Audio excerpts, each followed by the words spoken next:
এবার কলকাতায় প্রমোটারের দাদাগিরি, কয়েকজন কিশোরকে রিজেন্ট পার্কে বাঁশপেটা করার অভিযোগ। এই অভিযোগে গ্রেফতার করা হয়েছে প্রমোটারকে। মাঠে খেলতে গিয়ে প্রমোটারের ফ্ল্যাটে বল চলে যায় খবর সূত্রে, আর বল আনতে গেলে ওই প্রমোটার কিশোরদের মারধর করে বলে অভিযোগ। গুরুতর জখম দুই কিশোর। রিজেন্ট পার্ক থানায় প্রমোটারের বিরুদ্ধে অভিযোগ দায়ের। গ্রেফতার করা হয়েছে ওই প্রমোটারকে। P4 insulated water tanks, kitchen and bath fittings, বিশুদ্ধ জল, সুস্থ জীবন, P4 আজীবন। রিজেন্ট পার্কে কয়েকজন কিশোরকে বাঁশপেটা করার অভিযোগ উঠেছে প্রমোটারের বিরুদ্ধে। যে অভিযোগ উঠছে যে মাঠে খেলতে গিয়ে প্রমোটারের ফ্ল্যাটে বল চলে যায়, আর বল আনতে গেলে ওই প্রমোটার কিশোরদের মারধর করে বলে অভিযোগ। বাঁশপেটা করা হয় ওই দুই কিশোরকে। গুরুতর জখম দুই কিশোর। রিজেন্ট পার্ক থানায় প্রমোটারের বিরুদ্ধে অভিযোগ দায়ের হয়েছে।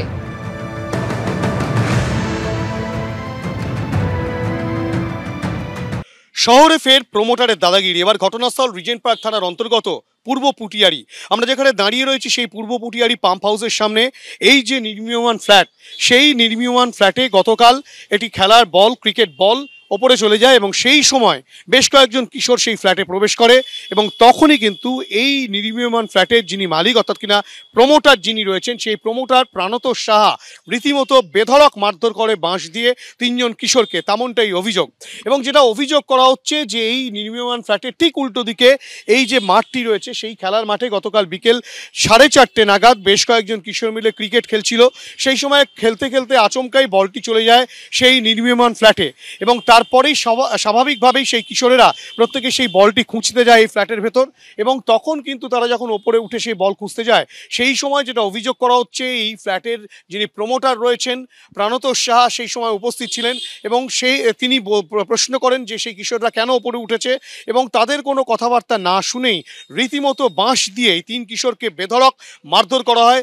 তাদের মধ্যে দুজনের আঘাত গুরুতর রয়েছে, তেমনটাই কিন্তু সেই আহত কিশোরদের পরিবারের সদস্যরা অভিযোগ করছেন। পাশাপাশি স্থানীয় যে ক্লাব রয়েছে সেই ক্লাবের প্রেসিডেন্ট, ক্লাব সদস্য থেকে শুরু করে প্রত্যেকেরই একটাই অভিযোগ যে দীর্ঘদিন ধরে এই প্রাণতোষ সাহা এইখানে বিভিন্ন জায়গায় প্রমোটিং এর কাজ করছেন এবং রীতিমতো দাদাগিরি করছেন। এর আগেও বেশ কয়েকজনকে মারধরের ঘটনা ঘটেছিল। থানায় অভিযোগ জানানো সত্ত্বেও কোনো রকম ব্যবস্থা পুলিশ গ্রহণ করেনি, তেমনটাই অভিযোগ। গতকাল যে ঘটনা ঘটেছে, রীতিমতো তিনজন কিশোরকে যেভাবে মারধর করা হয়েছে, বল খুঁজতে গিয়েছিল সেই কিশোরেরা, তারপরেও তাদেরকে যেভাবে মারধর করা হয়েছে, যেটা পরিবারের সদস্যরা বলছেন যে বড়সড় কোনো দুর্ঘটনাও ঘটে যেতে পারতো বা বড়সড় কোনো আঘাত লাগতে পারতো আরও। এই বিষয়ে কিন্তু তারা ইতিমধ্যে রিজেন্ট পার্ক থানায় অভিযোগ জানিয়েছেন। ক্লাবের পক্ষ থেকে অভিযোগ জানানো হচ্ছে এবং প্রত্যেকেই চাইছেন যে এই অভিযুক্ত প্রমোটার প্রাণতোষ সাহার বিরুদ্ধে কঠোর ব্যবস্থা গ্রহণ করুক প্রশাসন। ক্যামেরায় শান্তনু দত্তের সঙ্গে হিন্দোল দে, এবিপি আনন্দ, কলকাতা।